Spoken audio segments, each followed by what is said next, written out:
So Egypt and slavery is synonymous with being not saved, being under another spirit, under another kingdom, under the principalities and the powers of this present age. And so you're under those things, but the promise is that God is going to set you free. And that's the promise that was given to the slaves. The Hebrews in Israel were told, listen, you are going to be set free, and God is going to take you to a land flowing with milk and honey. So here's the picture. Over on one side, you have slavery. You're being whipped, you're being beaten, you're living on almost nothing. You're not free to do what you want. You're not free to live how you want. You're under complete bondage, and you're crying out daily. And they cried out daily to God. God, when are you going to set us free? They believed there was a promise coming. But God said, listen, there's a whole other existence I have for you that's free from all of this stuff. Now, we may not literally be in slavery, but sin is slavery. And I'm going to go a step further, is when you're under sin, you're under a source of power that keeps leading you to sin. That's why people sin. It's because they're tapping into the power of sin, and they don't know it. Because the power of sin is at work within people's lives, unbeknownst to them. And the promise is, I want to take you to a place, to a land flowing with milk and honey. And that's the Old Testament promise.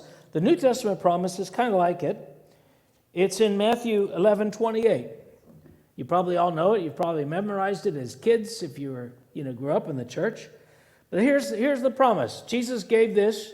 He says to them, come to me, all you who labor and are heavy laden, and I will give you rest. Take my yoke upon you and learn of me, for I am gentle and lowly in heart, and you will find rest for your souls. My yoke is easy and my burden is light. Wow, what a great promise. So Israel is given this promise that said, listen, I'm going to take you to a land flowing with milk and honey. And compared to the bondage and the slavery of Israel, a land flowing with milk and honey sounds really great. But he goes on and he says more. And in Deuteronomy 6, verse 10 and 11, he says this, so it shall be, when the Lord God brings you into the land which he swore to your fathers, to Abraham, to Isaac, and to Jacob, because this promise had been given to the patriarchs. He says, when I give you that, the land flowing of milk and honey, he elaborates what that's going to look like. And this is what it looks like. He says, to give you large and beautiful cities. Wow. Large and beautiful cities. That's great. But here's the beauty of it, which you did not build. Houses full of good things, which you did not fill. Hewn out wells, which you did not dig. Vineyards and olive trees, which you did not plant. When you are eaten, when you're full, then he said, remember, it's me that did this. So this promise is what God is giving us today. He's saying, listen, the covenant that I make with you is I'm going to bring you into things that you did not do, that you did not earn, that you did not labor for. You didn't get this in the sweat of your brow. You didn't get this by digging down and trying harder.